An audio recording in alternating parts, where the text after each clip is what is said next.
नमस्कार. ॲक्युकल्चरच्या यूट्यूब चॅनलवरती मी तुमचं स्वागत करतो. या व्हिडिओमध्ये आपण हायड्रोपॉनिक्स आणि मातीमध्ये न्यूट्रिएंट अपटेक कसा होतो हे बघणार आहोत. त्याचबरोबर दोघांमध्ये काय काय साम्यता आहेत, काय फरक आहेत, ऑर्गॅनिक फर्टिलायझर म्हणजे काय, इनऑर्गॅनिक फर्टिलायझर म्हणजे काय हे बघणार आहोत.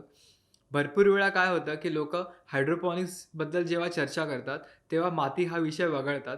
त्यामुळे ते डिस्कशन अपूर्ण वाटतं. ह्या व्हिडिओमध्ये आपण दोन्ही गोष्टी बघणार आहोत. तर कदाचित व्हिडिओ मोठी असू शकते. तुम्ही ती 2 पार्ट्समध्ये किंवा 3 पार्ट्समध्येही बघू शकता. पूर्ण व्हिडिओमध्ये आम्ही टाईमस्टॅम्प्स लावले आहेत. तर एखादी कन्सेप्ट तुम्हाला समजली नाही, तर पुढे मागे करूनही बघू शकता. तर जास्त वेळ न घेता व्हिडिओची आपण सुरुवात करूया. हायड्रोपॉनिक्स आणि मातीमध्ये प्रामुख्याने एकच फरक आहे. तो म्हणजे न्यूट्रिएंट अपटेक कसं होतं आणि न्यूट्रिएंटची कंपोझिशन काय आहे. हे समजण्यासाठी सर्वात पहिलं आपण मातीचे 4 कंपोनेंट्स बघूया. मातीमध्ये न्यूट्रिएंट अपटेक कसं होतं हे बघूया आणि नंतर जेव्हा आपण हायड्रोपॉनिक्सकडे वळू, तेव्हा दोघांमध्ये काय काय साम्यता आणि काय फरक आहे ते आपल्याला समजेल. तर सगळ्यात पहिलं आपण मातीचे 4 कंपोनेंट्स बघूया. मातीमध्ये 25% एअर किंवा गॅसेस आहेत, 25% पाणी आहे, 45% मिनरल्स आहेत आणि 5% ऑर्गॅनिक मॅटर आहे. आता हे एक फक्त टेम्पलेट आहे. खरोखर बघायला गेलं तर हे प्रपोर्शन कमी जास्त होऊ शकतं. आता आपल्याला समजून घ्यायचं आहे की हे 4 कंपोनेंट्स झाडाच्या वाढीसाठी झाडाला काय काय देतात आणि एक 5वा कंपोनंटसुद्धा आहे. तो म्हणजे लिव्हिंग ऑर्गॅनिझम्स किंवा मायक्रो ऑर्गॅनिझम्स. ते सुद्धा झाडाच्या वाढीसाठी कसे उपयुक्त आहेत आपल्याला बघायचं आहे. तर सर्वात पहिला आपण एअरपासून चालू करूया. मातीमध्ये ऑक्सिजन आहे, कार्बन डायऑक्साईड आहे, नायट्रोजन आहे. कमी प्रमाणात का होईना मिथेन, अमोनिया असे गॅसेससुद्धा आहेत. झाडांना त्यांच्या वाढीसाठी मुळांपाशी ऑक्सिजनची गरज असते. जसं आपण श्वास घेतो तसं मुळंही श्वास घेतात. त्याचबरोबर फोटोसिंथेसिससाठी कार्बन डायऑक्साईडची गरज असते. जी मायक्रोबियल कॉलनी आहे त्यांनाही ऑक्सिजन लागतो, त्यांना नायट्रोजनची गरज आहे. त्यामुळे गॅसेस खूप इम्पॉर्टंट आहेत. झाडांची मुळांसाठी, त्याचबरोबर मायक्रोबियल कॉलनीसाठी. आता हे गॅसेस कमी जास्त होऊ शकतात पाण्याच्या पातळीनुसार. जर पाणी खूप जास्त असेल, तर ऑक्सिजन कमी होईल. मुळांना ऑक्सिजन मिळणार नाही. त्यामुळे मुळं मरू शकतात. त्याचबरोबर झाडंही मरू शकतात. जर पाणी खूप कमी झालं, तर मग झाडं खूप जास्त एनर्जी मुळं वाढवण्यासाठी वापरतील आणि ती एनर्जी आपल्याला ग्रोथसाठी किंवा फ्लॉवरिंग, फ्रुटिंगसाठी वापरता आली असती. त्यामुळे जी ग्रोथ आहे ती थांबू शकते आणि जर खूपच कमी पाणी असेल, तर मग झाडं मरूही शकतात. त्याच्यामुळे पाणी आपण जेव्हा बघतो मातीमध्ये, तेव्हा आपल्याला वॉटर बँक म्हणून बघायचं आहे, कारण ते कमी जास्त होऊ शकतं. त्याचबरोबर मायक्रो ऑर्गॅनिझम्स आहेत, त्यांनाही पाण्याची गरज आहे. त्यामुळे मातीमध्ये एका करेक्ट प्रपोर्शनमध्ये पाणी नेहमी असणं खूप गरजेचं आहे. त्याशिवाय झाडाची वाढ होणार नाही. जसं मगाशी मी सांगितलं तसं, माती आणि हायड्रोपॉनिक्समध्ये प्रामुख्याने एकच फरक आहे, तो म्हणजे मिनरल अपटेक कसा होता आणि मिनरल्सची कंपोझिशन काय आहे. आता प्लांट न्यूट्रिएंट्स आहेत, ते मातीमधून मिनरल्सच्या स्वरूपात मिळतात किंवा ऑर्गॅनिक मॅटरपासून मिळतात. आता हे मिनरल्स कसे तयार होतात किंवा माती कशी तयार होते? ऊन, पाऊस, वारा, केमिकल इंटरॅक्शन्समुळे जमिनीची झीज होते आणि हजारो वर्ष अशी झीज होऊन माती बनते, मिनरल्स बनतात आणि प्लांट न्यूट्रिएंट्स बनतात आणि मग हे मिनरल्स किंवा प्लांट न्यूट्रिएंट्स झाडं घेऊ शकतात. एक गोष्ट समजून घेणं खूप महत्त्वाचं आहे, की कुठलेही मिनरल्स असतील, ते पॉझिटिव्हली चार्ज्ड कॅटायन किंवा निगेटिव्हली चार्ज्ड ॲनायन म्हणून असले पाहिजेत आणि ते पाण्यामध्ये मिक्स व्हायला पाहिजेत. मग आयोनिक फॉर्ममध्ये हे मिनरल्स जेव्हा पाण्यामध्ये मिक्स होतील, तेव्हाच झाडं घेऊ शकतात. म्हणून झाडं मिनरल्स घेत नाहीत, ते पॉझिटिव्हली चार्ज्ड आयन्स किंवा निगेटिव्हली चार्ज्ड आयन्स घेतात. आता सगळे आयन्स किंवा सगळे मिनरल्स झाडांना लागतात का? मातीमध्ये मिनरल्स भरपूर जास्त आहेत. मातीमध्ये सोनंही आहे. तर झाडांना सोन्याची गरज असते का वाढीसाठी? तर नाही. त्यामुळे आपल्याला इसेन्शियल न्यूट्रिएंट्स समजून घ्यायचे आहेत. इसेन्शियल न्यूट्रिएंट्स म्हणजे काय? झाडांना त्यांच्या वाढीसाठी फक्त 16 न्यूट्रिएंट्स किंवा 16 मिनरल्सची गरज असते. आता त्यातले 3 असतात कार्बन, हायड्रोजन, ऑक्सिजन. हे 3 हवेतून मिळतात आणि बाकी 13 न्यूट्रिएंट्स जमिनीतून मिळतात.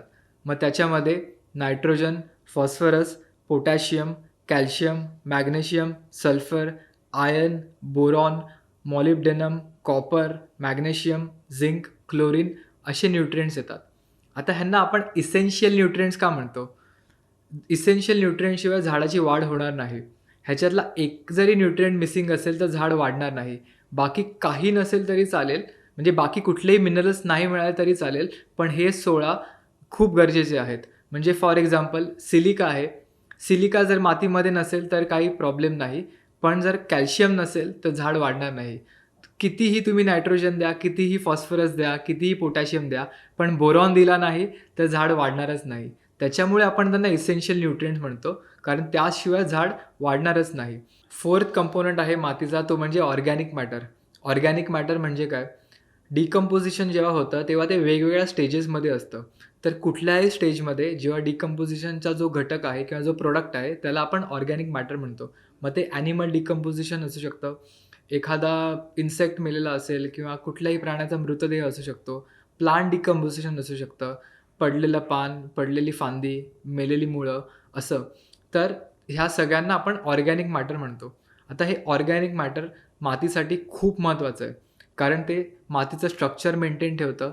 त्याचबरोबर पाणी पकडून ठेवायची क्षमता म्हणजे वॉटर होल्डिंग कॅपॅसिटी मातीची ऑर्गॅनिक मॅटरमुळे नीट राहते. त्याचबरोबर सगळे मायक्रो ऑर्गॅनिझम्स आहेत ते ऑर्गॅनिक मॅटरवर जगतात.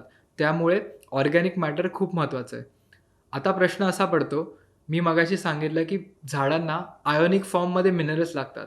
पण ऑर्गॅनिक मॅटर आहे ते आयोनिक फॉर्ममध्ये नाही आहे. मग आपल्याला त्याची का गरज आहे? मातीला तर गरज आहे, पण झाडांना कशी गरज आहे? आता जे काही मायक्रो ऑर्गॅनिझम्स आहेत, बॅक्टेरिया आहेत, ते काय करतात?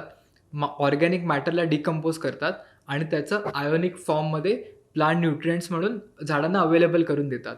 म्हणजे मायक्रो ऑर्गॅनिझम्स आहेत ते आईसारखं काम करतात. जसं आपल्याला आई रॉ मटेरियल घेऊन जेवण बनवून देते, तसंच मायक्रो ऑर्गॅनिझम्स ऑर्गॅनिक मॅटरला तोडतात आणि त्याला आयोनिक फॉर्ममध्ये प्लांट न्यूट्रिएंट म्हणून देतात. त्याचबरोबर जे मायक्रो ऑर्गॅनिझम्स आहेत ते काय करतात की मिनरल अपटेकला किंवा न्यूट्रिएंट अपटेकलाही झाडांना मदत करतात. म्हणजे ते आईसारखं जेवण बनवून नाही देत आहेत, तर ते भरवायचं सुद्धा काम करत आहेत. तर त्यामुळे ऑर्गॅनिक मॅटर मातीमध्ये असणं खूप महत्त्वाचं आहे. आता आपण बघूया की ऑर्गॅनिक फर्टिलायझर आणि इनऑर्गॅनिक फर्टिलायझर म्हणजे काय? ऑर्गॅनिक फर्टिलायझर म्हणजे काय? खूप सोपं आहे. ऑर्गॅनिक फर्टिलायझर ह्या 4 कंपोनेंट्सपैकी काहीतरी मातीला देणार आहेत. तर ते ऑर्गॅनिक मॅटर देणार, त्याचबरोबर आयोनिक फॉर्ममध्ये मिनरल्स देणार, त्याचबरोबर थोडं पाणीसुद्धा मातीला मिळतं. त्याच्यामुळे जेव्हा आपण ऑर्गॅनिक फर्टिलायझर मातीमध्ये टाकतो, तेव्हा मातीचं स्ट्रक्चर मेंटेन राहील, मायक्रोबियल कॉलनी वाढेल, ओव्हरऑल आयोनिक फॉर्ममध्ये न्यूट्रिएंट्स पण मिळतील आणि पूर्ण सॉईल तुमची समृद्ध होईल. तर त्यामुळे ऑर्गॅनिक फर्टिलायझर जेव्हा आपण मातीला देतो, तेव्हा मातीचं संरक्षण होतं. त्याचबरोबर झाडांच्या वाढीसाठी खूप उपयोग होतो. इनऑर्गॅनिक फर्टिलायझर म्हणजे काय? इनऑर्गॅनिक फर्टिलायझर म्हणजे इनऑर्गॅनिक सॉल्ट्स. कुठलंही इनऑर्गॅनिक फर्टिलायझर आहे, ते पाण्यामध्ये विरघळल्या एक पॉझिटिव्हली चार्ज्ड कॅटायन देईल आणि निगेटिव्हली चार्ज्ड एनायन देईल. जसं for example calcium nitrate. Calcium nitrate पाण्यामध्ये विरघळल्यावरती Ca+ आणि NO3- मिळेल. आता हे खूप इफेक्टिव्ह आहे कारण झाडांना आयोनिक फॉर्ममध्येच न्यूट्रिएंट्स लागतात आणि त्याच्यामुळे इनऑर्गॅनिक फर्टिलायझर खूप लगेच रिझल्ट्स देतात. जी ऑर्गॅनिक फर्टिलायझरमध्ये कॉम्प्लेक्सिटी आहे ती सगळी एलिमिनेट होते. त्याच्यामुळे इनऑर्गॅनिक फर्टिलायझर खूप इफेक्टिव्ह सोल्युशन आहे. आता इथे भरपूर लोकं चुकतात. कारण इनऑर्गॅनिक फर्टिलायझर जसं मी सांगितलं तसंच त्या सॉल्ट्स आहेत. तुम्ही बघितलं असेल की गांडूळ असतो त्याच्यावरती थोडंसं मीठ पडलं पडलं की काय होतं? तसंच हे जे मीठ आहे किंवा हे सॉल्ट्स आहेत ते मातीमध्ये जेव्हा जातात तेव्हा मायक्रोबियल कॉलनीवर त्याचा खूप जास्त असर होतो. इनऑर्गॅनिक फर्टिलायझर जर जास्त प्रमाणात वापरले तर मग जे सॉईलचं स्ट्रक्चर आहे ते खराब होईल. त्याचबरोबर वॉटर होल्डिंग कॅपॅसिटी आहे ती कमी होईल. मायक्रोबियल कॉलनी आहे, मायक्रो ऑर्गॅनिझम्स आहेत, त्याच्यावरती खूप जास्त इम्पॅक्ट होईल. ते मरतील आणि त्यानंतर एका पिरियडनंतर त्या मातीमध्ये काही उगणारच नाही. कारण मायक्रोबियल कॉलनी आहे, जे आईसारखं काम करत होते, ते आता तिथे राहिलं नाही. वॉटर होल्डिंग कॅपॅसिटी कमी झाली आहे, म्हणून पाणी पकडून ठेवत नाही आहे माती. त्यामुळे इनऑर्गॅनिक फर्टिलायझर चांगले असले तरी काय प्रपोर्शनमध्ये वापरायचे आहेत, हे समजून घेणं खूप महत्त्वाचं आहे. त्याच्यामुळे कुठलंही फर्टिलायझर चांगलं किंवा वाईट नाही आहे. फॉर एक्झाम्पल ऑर्गॅनिक फर्टिलायझर 95% आपण वापरलं आणि 5% इनऑर्गॅनिक फर्टिलायझर वापरलं, तर मायक्रोबियल कॉलनी मेंटेन राहते, स्ट्रक्चर चांगलं राहतंय आणि रिझल्ट्सही खूप लवकर येणार आणि चांगले येणार. त्याच्यामुळे कुठलंही फर्टिलायझर कुठल्या प्रमाणात वापरायचं आहे, हे आपल्याला समजून घेणं भरपूर महत्त्वाचं आहे. आता आपण बघूया की हायड्रोपॉनिक्स म्हणजे काय? हायड्रोपॉनिक्समध्ये आपण झाडं पाण्यावरती वाढवतो. एक इनर्ट मीडिया असतो जो झाडाला पकडून ठेवायचं काम करतो. ह्याचे स्वतःचे असे काही गुणधर्म नाही आहेत, पण ते झाडाला सपोर्ट द्यायचं काम करतं. मग पूर्ण झाड पाण्यावरती वाढतं. पाण्यामध्ये आपण इनऑर्गॅनिक फर्टिलायझर्स ॲड करतो. हे इनऑर्गॅनिक फर्टिलायझर्स आयोनिक फॉर्ममध्ये पाण्यामध्ये डिझॉल्व्ह होतात आणि त्यामुळे झाडांना लगेच ते न्यूट्रिएंट अपटेकसाठी अवेलेबल असतात. आणि त्याचबरोबर हे पूर्ण सिस्टीम आहे, याला आपण कंटेनर बेस्ड सिस्टीम म्हणतो. कारण पूर्ण हायड्रोपॉनिक्स एखाद्या पॉटमध्ये किंवा कंटेनरमध्ये होतं. तर hydroponics is method of growing plants in water without soil with help of inorganic fertilisers with help of an inert media. आता मातीमध्ये जसे 4 कंपोनंट्स होते, तसे हायड्रोपॉनिक्सचेही 4 कंपोनंट्स आहेत आणि ते थोडे सिमिलर आहेत. सगळ्यात पहिला पाणी जसा कंपोनंट होता मातीमध्ये, हायड्रोपॉनिक्समध्ये सुद्धा पाणी हा कंपोनंट आहे. इनफॅक्ट पाणीच एक कंपोनंट आहे जो हायड्रोपॉनिक्समध्ये असतो, कारण सगळी झाडं पाण्यावरती वाढतात. मातीमध्ये जे एअर किंवा गॅसेस कंपोनंट होता, तो हायड्रोपॉनिक्समध्ये डिझॉल्व्ड ऑक्सिजन म्हणून राहतो. आता हा डिझॉल्व्ड ऑक्सिजन म्हणजे H2O मधला O नाही आहे, तर पाण्यामध्ये जशी साखर विरघळते तसा हा ऑक्सिजन विरघळलेला असतो. म्हणून हायड्रोपॉनिक्समध्ये पाण्यामध्ये जो डिझॉल्व्ड ऑक्सिजन आहे त्याच्यातून झाडांना ऑक्सिजन मिळतो. त्याच्यामुळे आपण हायड्रोपॉनिक्समध्ये ॲक्वेरियममध्ये जसे वापरतात तसे बबलर्स वापरतो किंवा रिसर्क्युलेटिंग सिस्टीम्स असतात, जे पाणी फिरवत राहतात आणि ऑक्सिजन मेंटेन राहतो. त्याच्यामुळे मातीमध्ये जे एअर होतं ते हायड्रोपॉनिक्समध्ये डिझॉल्व्ड ऑक्सिजन झालं. आता हे जे इनऑर्गॅनिक फर्टिलायझर्स आहेत ते आपण वेगवेगळ्या प्रपोर्शनमध्ये पाण्यामध्ये मिक्स करतो, म्हणजे त्याची एक रेसिपी बनवतो. आता ही रेसिपी आहे ती प्रत्येक प्लांटसाठी वेगळी असू शकते. लीफी व्हेजिटेबल्ससाठी, पालेभाज्यांसाठी ती रेसिपी वेगळी असेल, टोमॅटोसाठी वेगळी असेल, क्युकुंबर किंवा क्युकरबिटस व्हरायटीज आहेत त्याच्यासाठी ती रेसिपी वेगळी असेल. म्हणजे प्लांटला काय हवं आहे, कुठल्या स्टेजला हवं आहे, म्हणजे फ्लॉवरिंगसाठी वेगळी रेसिपी, फ्रुटिंगसाठी वेगळी रेसिपी, असं आपल्याला रेसिपी बनवून आपण ते झाडाला देतो. त्याच्यामुळे प्लांट न्यूट्रिशनचा जो ॲस्पेक्ट आहे त्याच्यावर आपल्याला भरपूर कंट्रोल मिळतो. हाच एक फरक आहे हायड्रोपॉनिक्स आणि मातीमध्ये. हायड्रोपॉनिक्समध्ये जो इनर्ट मीडिया आहे तो काय करतो, की तो फक्त झाडाला पकडून ठेवायचं काम करतोय. त्याचं स्वतःचे असे काही गुणधर्म नाही आहेत. त्याच्यात स्वतःचं असं काही न्यूट्रिशन नाही आहे. ते फक्त झाडाला पकडून ठेवतंय आणि त्याच्यात 3 कॅरेक्टरिस्टिक्स आपल्याला बघायचे आहेत. एक म्हणजे वॉटर होल्डिंग कॅपॅसिटी. जशी माती पाणी धरून ठेवते तसं हे सबस्ट्रेट आहे किंवा जो इनर्ट मीडिया आहे त्यानेही पाणी धरून ठेवलं पाहिजे. म्हणजे वॉटर होल्डिंग कॅपॅसिटी आपल्याला त्याची बघायची आहे. दुसरी म्हणजे air field porosity. Air field porosity म्हणजे जसे मातीमध्ये एअर गॅप्स आहेत एअरसाठी, ऑक्सिजनसाठी, तसे एअर गॅप्स असले पाहिजेत त्या इनर्ट मीडियामध्ये, म्हणजे ऑक्सिजन मिळेल झाडांना. तिसरं म्हणजे कॅटायन एक्सचेंज कॅपॅसिटी, जी मातीमध्ये सुद्धा असते आणि मीडिया आपण जेव्हा सिलेक्ट करतो तेव्हा ते बघणं खूप महत्त्वाचं आहे. आता कॅटायन एक्सचेंज कॅपॅसिटी म्हणजे काय?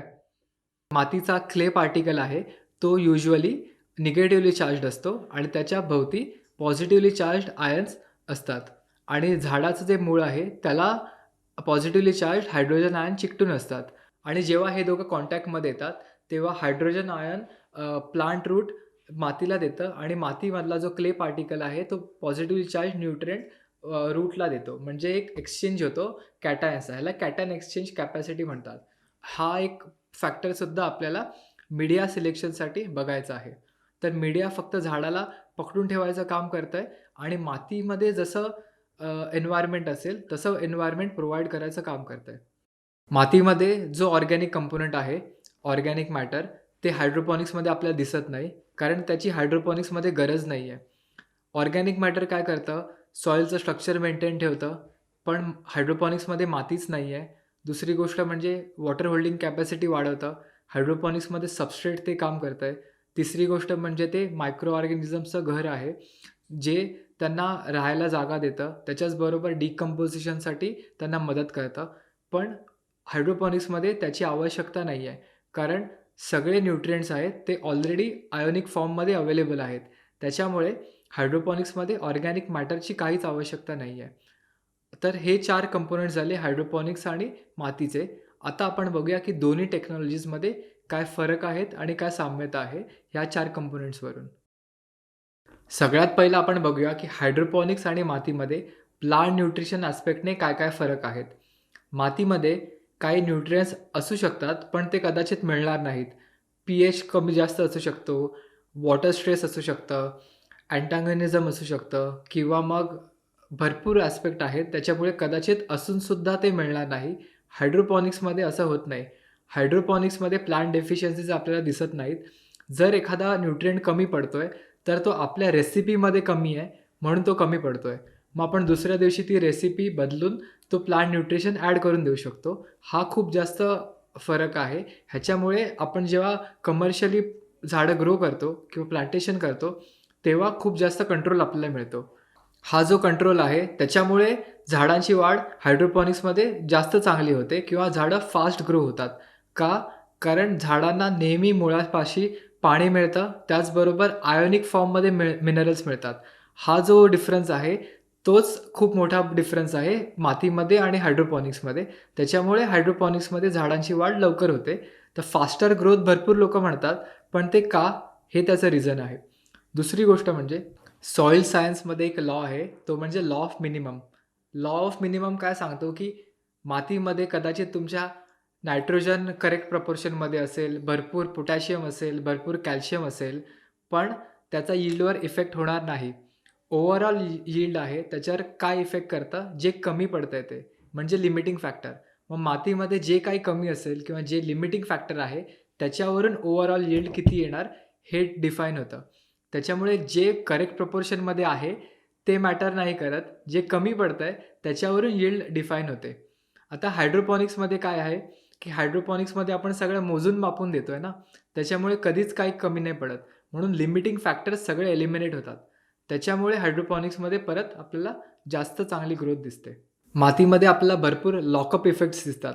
लॉकअप इफेक्ट्स म्हणजे काय? एक पॉझिटिव्हली चार्ज्ड आयन आणि एक निगेटिव्हली चार्ज्ड आयन एकत्र येऊन त्याचा कंपाऊंड बनतो. फॉर एक्झाम्पल कॅल्शियम आहे, पॉझिटिव्हली चार्ज्ड कॅल्शियम आणि फॉस्फेट निगेटिव्हली चार्ज्ड एकत्र येऊन कॅल्शियम फॉस्फेट बनेल. कॅल्शियम आणि सल्फेट एकत्र येऊन कॅल्शियम सल्फेट बनेल. त्याच्यामुळे जे अवेलेबल होऊ शकलं असतं ते झाडांना मिळणार नाही, कारण त्याचं प्रेसिपिटेशन झालं आहे. हायड्रोपॉनिक्समध्ये असं होत नाही. हायड्रोपॉनिक्स न्यूट्रिएंट जर तुम्ही विकत घ्यायला जाल, तेव्हा ते तुम्हाला नेहमी 2 किंवा 3 पार्ट्समध्ये दिसतात. कारण ते एका पार्टमध्ये कॅल्शियम ठेवतात, दुसऱ्या पार्टमध्ये फॉस्फेट आणि सल्फेट ठेवतात.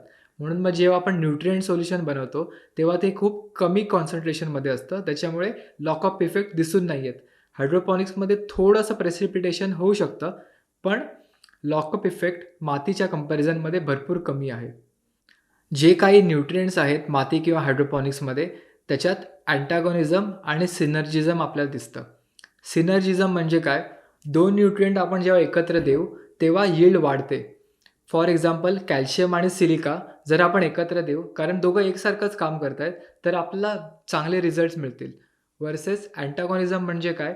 2 न्यूट्रिएंट्स जेव्हा आपण एकत्र देऊ, तेव्हा ते एकमेकांबरोबर कॉम्पिटिशन करतात.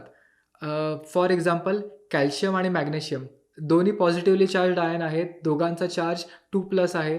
त्याच्यामुळे कॅल्शियम आणि मॅग्नेशियम नेहमी एकमेकांबरोबर कॉम्पिटिशन करत असतात. मग जर मातीमध्ये कॅल्शियम जास्त आहे, तर झाड मॅग्नेशियम नाही घेणार. मातीमध्ये मॅग्नेशियम जास्त आहे, तर झाड कॅल्शियम नाही घेणार. त्याच्याचबरोबर अजून एक एक्झाम्पल, की NPK आहेत, हे कॅल्शियमला अँटागॉनिस्ट आहेत. म्हणून जर तुम्ही NPK फर्टिलायझर मातीमध्ये जास्त देतायत, तर कॅल्शियम नाही घेणार झाड. त्याच्यामुळे अँटागॉनिझम भरपूर इफेक्ट करतं आणि एखादा न्यूट्रिएंट असूनसुद्धा तो कमी होऊ शकतो अँटागोनिझममुळे. हायड्रोपॉनिक्समध्ये परत तेच झालं, की आपण सगळं मोजून मापून देतोय. त्याच्यामुळे हा इफेक्ट आपला हायड्रोपॉनिक्समध्ये दिसत नाही. त्याच्यामुळे न्यूट्रिएंट जे हवेत ते सगळे झाडाला मिळतात. फ्लॉवरिंग आणि फ्रुटिंग स्टेजेस आहेत, तेव्हा फॉस्फरस, पोटॅशियम आणि कॅल्शियमची डिमांड खूप जास्त असते. त्यामुळे मातीमध्ये ते कदाचित कमी पडू शकतं.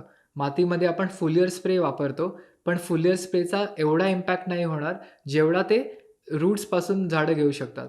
हायड्रोपॉनिक्समध्ये आपण लगेच रेसिपी चेंज करून फॉस्फरस, पोटॅशियम जास्त देऊ शकतो आणि ह्याचा ओव्हरऑल जी फ्रूट क्वालिटी आहे त्याच्यावर सुद्धा इम्पॅक्ट होतो. हायड्रोपॉनिक्समधून जे फ्रूट येणार त्याची क्वालिटी चांगली राहील, त्याची शेल्फ लाईफ जास्त राहते. जर बघायला गेलं तर हायड्रोपॉनिक्स आणि मातीमध्ये एकच डिफरन्स आहे, की प्लांट न्यूट्रिशन आपण हायड्रोपॉनिक्समध्ये ऑप्टिमाइज करतोय आणि जेव्हा झाडाला जे पाहिजे ते मिळतं, म्हणजे करेक्ट एन्व्हायर्नमेंट आणि करेक्ट प्लांट न्यूट्रिशन, तेव्हा झाडाची हेल्थ मेंटेन राहते, फ्रूट क्वालिटी चांगली येणार, यील्ड चांगले येणार, फ्लॉवर चांगले येणार, मेडिसिनल व्हॅल्यू चांगले येणार, डिफेन्स मेकॅनिझम्स आहेत झाडाचे ते बेटर होणार. म्हणजे परत हायड्रोपॉनिक्स आणि मातीमध्ये असं काहीच आपण ॲडव्हान्स करत नाही आहे. हायड्रोपॉनिक्समध्ये जे बेसिक्स आहेत तेच आपण बरोबर करतोय, त्याच्यामुळे चांगले रिझल्ट्स येतात. हा झाला प्लांट न्यूट्रिशन ॲस्पेक्ट. मित्रांनो, व्हिडिओ बनवत असताना एक पॉईंट माझा सांगायचा राहून गेला, म्हणून ही छोटीशी सेगमेंट परत शूट करतो आहे. तो म्हणजे पी-एच. हायड्रोपॉनिक्स आणि मातीमध्ये पी-एच समजून घेणं खूप महत्त्वाचं आहे. जसं आपण बघितलं की कॅटायन एक्सचेंज कॅपॅसिटीमध्ये काय होतं की कॅटायन्स जे मातीच्या कणाला अडकून बसलेले असतात ते हायड्रोजन आयनबरोबर एक्सचेंज होतात. म्हणजेच काय मिनरल अपटेकसाठी हायड्रोजन आयनचं कॉन्सन्ट्रेशन किती आहे हे समजून घेणं भरपूर महत्त्वाचं आहे. म्हणजे पी-एच हे जे मेजरमेंट आहे ते सांगतं की मातीमध्ये हायड्रोजन आयनचं कॉन्सन्ट्रेशन किती आहे. आता पी-एच हा लॉगॅरिथमिक फंक्शन आहे, त्याच्यामुळे तो खूप जास्त सेन्सिटिव्ह आहे. म्हणजे काय की 1 पॉईंटने जेव्हा पी-एच वाढतो, म्हणजे पी-एच 6 ते 7 होतो, तेव्हा पी-एच खरं तर 10 पट वाढत असतं. म्हणजे जर 6वर पी-एच 1 असेल तर 7वर 10 असतं, 8वर ते 100 होणार. म्हणजे पी-एच खूप जास्त सेन्सिटिव्ह आहे. त्याच्यामुळे पी-एच पॉईंटने जेव्हा वाढतो तेव्हा खूप जास्त कॉन्सन्ट्रेशन कमी जास्त होत असतं. आता पी-एच जेव्हा 7 असतं तेव्हा आपण त्याला न्यूट्रल पी-एच म्हणतो. पी-एच 7च्या खाली असेल तर ते ॲसिडिक एन्व्हायरमेंट असतं आणि 7च्या वर असेल तर बेसिक एन्व्हायरमेंट असतं. पी-एच झाडांसाठी नेहमी ॲसिडिक असलं पाहिजे, म्हणजे ते 7च्या खाली असलं पाहिजे. जर ते 7च्या वर गेलं तर मग मिनरल्सची अवेबिलिटी कमी होते, आयनची अवेबिलिटी कमी होते आणि मायक्रोन्यूट्रिएंट्स कमी अवेलेबल होतात. म्हणून पी-एच नेहमी 7पेक्षा कमी असला पाहिजे. आता हायड्रोपॉनिक्समध्ये काय आहे, पी-एच समजून घेण्यासाठी अजून एक गोष्ट किंवा अजून एक एक्झाम्पल मी देऊ शकतो. ते म्हणजे सगळे न्यूट्रिएंट्स सगळे न्यूट्रिएंट्स मातीमध्ये किंवा हायड्रोपॉनिक सोल्युशनमध्ये असू शकतात, पण ते झाड घेणार नाही जर पी-एच करेक्ट नसेल तर. म्हणजे काय की असं समजूया आपण की तुम्हाला मी एका बाउलमध्ये सूप दिलं, म्हणजे सगळे न्यूट्रिएंट्स दिले, पण जर तुमच्याकडे स्पून नसेल तर तुम्ही ते सूप पिऊ नाही शकत. तर पी-एच तसं काम करतं, पी-एच त्या स्पूनसारखं काम करतं. म्हणून पी-एच नेहमी करेक्ट असणं खूप गरजेचं आहे. आता हायड्रोपॉनिक्स पाण्यावर चालतं, त्याच्यामुळे हायड्रोपॉनिक्समध्ये त्या पाण्याचा पी-एच चेक करणं आणि ॲडजस्ट करणं खूप सोपं आहे. त्याच्यामुळे हा एक जास्त कंट्रोल आपल्याला हायड्रोपॉनिक्समध्ये मिळतो. हायड्रोपॉनिक्समध्ये पी-एच आपण नेहमी 5.5 to 6.5 मध्ये ठेवतो, जेव्हा सगळे मिनरल्स किंवा सगळे न्यूट्रिएंट्स अवेलेबल असतात. मातीमध्ये पी-एच आयडेंटिफाय करणं खूप कठीण आहे, त्याच्याचबरोबर त्याचं करेक्शन पण खूप कठीण आहे. त्याच्यामुळे हायड्रोपॉनिक्समध्ये हा एक बोनस पॉईंट मिळतो. पण अजून एक गोष्ट आहे, इंटरेस्टिंग गोष्ट आहे ही खूप, की काय होतं की मातीमध्ये जर 7 पी-एच असेल तरीसुद्धा मातीमधून सगळे न्यूट्रिएंट्स अवेलेबल होतील. का? कारण जी काही मायक्रोबायोलॉजी आहे किंवा जे काही मायक्रो ऑर्गॅनिझम्स आहेत ते नेहमी असिस्ट करत असतात. जसं मी सांगितलं की न्यूट्रिएंट अपटेकला असिस्ट करतात. म्हणून पी-एच 7 असलं तरीसुद्धा मायक्रो ऑर्गॅनिझम झाडाला नेहमी असिस्ट करत आहेत न्यूट्रिएंट अपटेकसाठी. पण जर हायड्रोपॉनिक्समध्ये पी-एच 7 असेल तर मग तुम्हाला आयर्न डेफिशियन्सी दिसेल, बाकी वेगवेगळ्या डेफिशियन्सी दिसायला चालू होतील, कारण तिकडे मायक्रोबायोलॉजी नाही आहे, ऑर्गॅनिक मॅटर नाही आहे. हा एक हायड्रोपॉनिक्स आणि मातीमध्ये पी-एचचा एक फरक आहे. हायड्रोपॉनिक्स हे पॉट बेस्ड सिस्टीम आहे किंवा कंटेनर बेस्ड सिस्टीम आहे. त्याच्यामुळे आपल्याला भरपूर साईड इफेक्ट्स दिसतात. हायड्रोपॉनिक्समध्ये काय होतं की कधीच तुम्हाला वीड्स दिसणार नाही, जसे मातीमध्ये वीड्स असतात. मग वीड्सचं कल्टिवेशन किंवा त्याच्यासाठी जे लेबर वाया जातं आहे ते हायड्रोपॉनिक्समध्ये होणार नाही. हायड्रोपॉनिक्समध्ये पॉट असल्यामुळे कधीच पाणी कमी जास्त होणार नाही.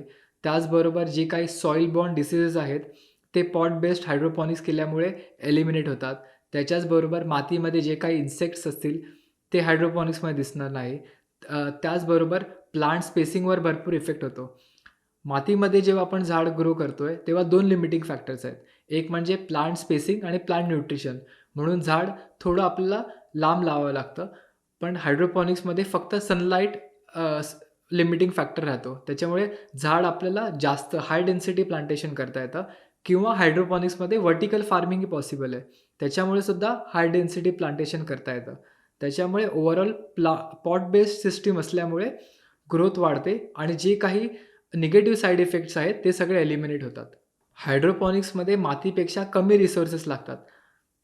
बघायला गेलं तर हायड्रोपॉनिक्समध्ये लेबर खूप कमी लागतं, पाणी खूप कमी लागतं, फर्टिलायझर खूप कमी लागतं. तर भरपूर लोकांना वाटतं की हायड्रोपॉनिक्स सगळं फर्टिलायझरवर चाललं आहे, त्याच्यामुळे फर्टिलायझर जास्त लागतील, पण असं नाही आहे. मातीमध्ये आपण जे फर्टिलायझर देतो ते खूप इनइफिशियंटली वापरले जातात. ते 50% ते 80% वाया जातात किंवा त्याचं लीचिंग होते. हायड्रोपॉनिक्समध्ये आपण जे फर्टिलायझर देतोय ते मुळांपाशीच आहे. ते लगेच झाडाला मिळतं. त्याच्यामुळे एफिशियंट यूज ऑफ फर्टिलायझर असं आपल्याला ह्याला बघायचं आहे. त्याच्यामुळे हायड्रोपॉनिक्सला फर्टिलायझर कमी लागतं. एक गोष्ट आहे जी मातीपेक्षा हायड्रोपॉनिक्समध्ये जास्त लागते ॲज अ रिसोर्स, ती म्हणजे इलेक्ट्रिसिटी. सगळ्या हायड्रोपॉनिक सिस्टमला इलेक्ट्रिसिटीची गरज आहे. हायड्रोपॉनिक सिस्टममध्ये जर इलेक्ट्रिसिटी फेलियर झालं तर क्रॉप फेलियर होतं. त्याच्यामुळे रिसोर्स बघायला गेलं तर रिसोर्स लेबर, वॉटर आणि न्यूट्रिशनमध्ये वाईज हायड्रोपॉनिक्सला कमी लागतात, पण इलेक्ट्रिसिटी खूप जास्त लागते. जर बिझनेस ॲस्पेक्ट बघितला तर 3-4 पॉईंट्स आहेत हायड्रोपॉनिक्स आणि मातीमध्ये जे वेगळे आहेत. सगळ्यात पहिला म्हणजे हायड्रोपॉनिक्स ही एक मोनोक्रॉप सिस्टीम आहे. जर तुम्ही हायड्रोपॉनिक्सचे पिक्चर्स बघितले तर एकच झाड तुम्हाला वाढताना दिसेल आणि बहुधा ती झाडं एकसारखेच दिसतील. कारण आपण एकाच टाईपचं न्यूट्रिशन पूर्ण सिस्टमला देतोय. त्याच्यामुळे हायड्रोपॉनिक्स ही एक मोनोक्रॉप सिस्टीम आहे. मातीमध्ये आपण वेगवेगळे क्रॉप्स घेऊ शकतो. हायड्रोपॉनिक्समध्ये जेव्हा आपण पालेभाज्या किंवा हर्ब्स करतो, तेव्हा आपल्याला स्टेजिंगमध्ये प्रोडक्शन करता येतं. म्हणजे वेगवेगळ्या स्टेजेसवर प्रोडक्शन असतं आणि त्यामुळे इयर लाँग हार्वेस्ट म्हणजे पूर्ण वर्षभर आपल्याला हार्वेस्ट मिळतं. त्याच्यामुळे त्याचं मार्केटिंग करणं सोपं राहतं. त्याचबरोबर जे काही बायर्स आहेत त्यांना तुमच्यासारखे फार्मर्स आवडतील कारण तुम्ही इयर लाँग सप्लाय करताय. तिसरी गोष्ट म्हणजे हायड्रोपॉनिक्स आणि मातीमध्ये हा खूप इम्पॉर्टंट फॅक्टर आहे. ते म्हणजे कुठलाही फार्मर असतो, तो नेहमी मार्केटिंगसाठी धडपड करत असतो. जर तुम्हाला एखादी गोष्ट उगवता येते, तर त्याचं मार्केटिंग करणंही तेवढं इम्पॉर्टंट आहे. आणि जर एखादं मार्केट तुम्हाला मिळालं, तर त्याला वर्षभर तेवढं प्रोडक्शन देणं खूप महत्त्वाचं आहे. मातीमध्ये काय होतं, की तुम्ही ते 1 वर्ष, 2 वर्ष, कदाचित 3 वर्ष प्रोडक्शन करू शकता. नंतर तुम्हाला क्रॉप रोटेशन करावं लागेल. हायड्रोपॉनिक्समध्ये असं होत नाही. हायड्रोपॉनिक्समध्ये एकच क्रॉप तुम्ही वर्षानुवर्ष करू शकता.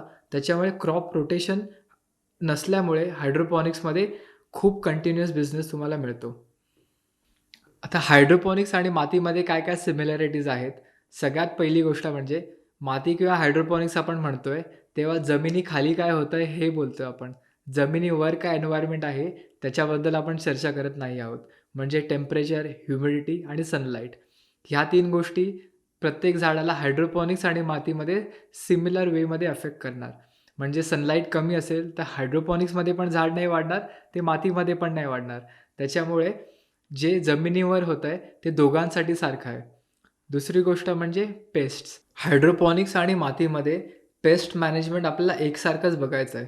ह्याला आपल्याला एका एथिकल ॲस्पेक्टने बघायचं आहे किंवा हायड्रोपॉनिक्स किंवा ऑर्गॅनिक फार्मिंग आहे, त्याला आपल्याला एथिकल फार्मिंग म्हणून बघायचं आहे. ऑर्गॅनिक फार्मिंगमध्ये काय आहे, जे काही ऑर्गॅनिक फर्टिलायझर्स आहेत, त्याचं शेवटी इनऑर्गॅनिक आयन्सच बनतायत. मग ऑर्गॅनिक फार्मिंग कसं झालं ते? ऑर्गॅनिक फार्मिंगमध्ये जे काही ऑर्गॅनिक फर्टिलायझर आपण वापरतोय, त्याच्यामुळे माती समृद्ध होते. त्याची फर्टिलिटी नेहमी मेंटेन राहते. त्याच्याचबरोबर आपण ऑर्गॅनिक पेस्टिसाईड वापरतो. म्हणजे आपण लोकांना विष नाही देत. हायड्रोपॉनिक्समध्ये सुद्धा आपण ऑर्गॅनिक पेस्टिसाइड्सच वापरतो. त्याच्यामुळे परत आपण चांगलंच फूड देतोय. दोन्ही साईडला आपल्याला एथिक्स धरूनच पुढे जायचं आहे. हायड्रोपॉनिक्स आणि माती ह्या दोघांचे काही ॲडव्हांटेजेस आहेत, काही डिसएडव्हांटेजेस आहेत. म्हणून मातीमध्ये प्रोडक्शन चांगलं किंवा हायड्रोपॉनिक्समध्ये प्रोडक्शन चांगलं असं नाही आहे. काही प्रोडक्ट्स आहेत म्हणजे लीफी व्हेजिटेबल्स झाले, हर्ब्स झाले, स्ट्रॉबेरी झालं, फळभाज्या आहेत जसं टोमॅटो, पेपर्स, त्याचबरोबर क्युकुर्बिटस व्हरायटीज आहेत, मेडिसिनल प्लांट्स आहेत. हे हायड्रोपॉनिक्समध्ये चांगले होतील. पण हायड्रोपॉनिक्समध्ये भात शेती नाही होऊ शकत, आंबे नाही लागू शकत. त्याच्यामुळे आपलं ऑर्गॅनिक फार्मिंग त्याच्यासाठी लागणार. ड्रॅगन फ्रूट नाही होऊ शकत हायड्रोपॉनिक्समध्ये. त्याच्यामुळे आपल्याला मातीची गरज आहे आणि आपल्या दोघांना पुढे घेऊन जायचं आहे. कारण फक्त आपल्याला आपल्या जनरेशनचा विचार नाही करायचा आहे, पुढच्या 10 जनरेशनचा विचार करायचा आहे. तर एवढेच पॉईंट्स होते ह्या व्हिडिओसाठी. तुम्हाला ही व्हिडिओ आवडली असेल तर नक्की लाईक, शेअर, सबस्क्राईब करा. काही क्वेश्चन्स असतील तर कमेंट करू शकता, आम्हाला ईमेलही करू शकता. तर एवढंच होतं ह्या व्हिडिओसाठी. See you next time.